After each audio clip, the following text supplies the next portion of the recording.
Fala pessoal, tudo bem? Hoje eu vim fazer um breve comentário num trecho dessa entrevista que Catra concedeu à Rádio Jovem Pan, ainda em vida. Confere aí que daqui a pouco eu volto para comentar. Foi o negro que escravizou o negro e vendeu pro branco. Outra coisa que eu queria deixar aqui bem claro para todos que estão me ouvindo. Demorou, maior barato, mas na realidade não foi o branco que escravizou o preto, tá? Foi o negro que escravizou o negro e vendeu pro branco na costa. Então pessoal, essa fala de Catra gerou muita discussão e muita polêmica, né? Porém, o que ele diz não é nenhum absurdo, porque tem bases históricas, tem fundamento histórico. De fato, negro escravizou negro e comercializou na costa com os europeus. Porque quando os europeus chegaram à costa africana para comercializar, eles se depararam com as elites escravagistas africanas, que eram negros que viviam em verdadeiras cidades-estados, que eram reis e rainhas e que suas riquezas eram medidas pela quantidade de escravos que eles possuíam. Então, os europeus, quando chegaram na África, depararam com um continente que vinha de uma tradição escravocrata e onde, né, o tráfico de seres humanos era intenso. Inclusive, o escravo era motivo de conflitos armados dentro da própria África. Quando tribos, né, entravam em conflitos, a tribo que perdia o conflito, né, os sobreviventes viravam escravos da tribo vencedoras.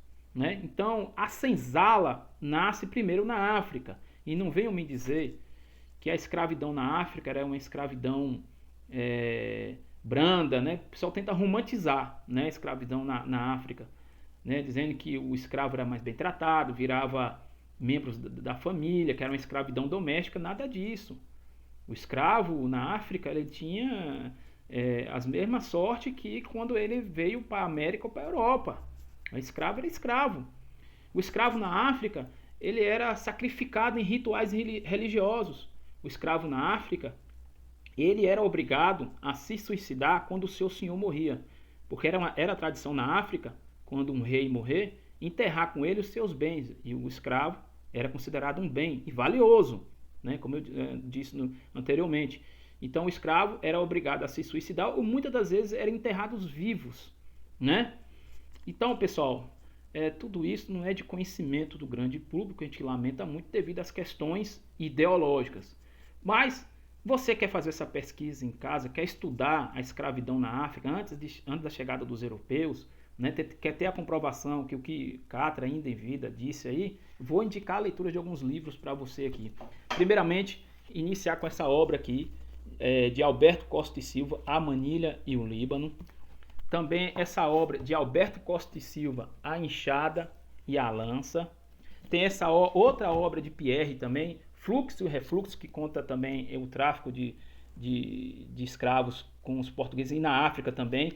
E tem também uma autobiografia, né, de um escravo, né, que primeiramente foi escravo na África, depois foi comercializado com os ingleses e depois ele conseguiu sua carta de alforria, né, e se integrou na sociedade inglesa, né, britânica, e foi um dos precursores do movimento abolicionista no Reino Unido. Tá aqui, Olaudar Equiano, uma obra essencial, entendeu? Uma autobiografia de um ex-escravo. Aqui ele conta claramente que ele foi escravo na África, foi comercializado no continente africano, passou por 2 ou 3 famílias para depois ser comercializado com os europeus. Tá certo, pessoal? Então, obrigado pela atenção de vocês. Compartilhe esse vídeo e dê um like. Um abraço, muito obrigado.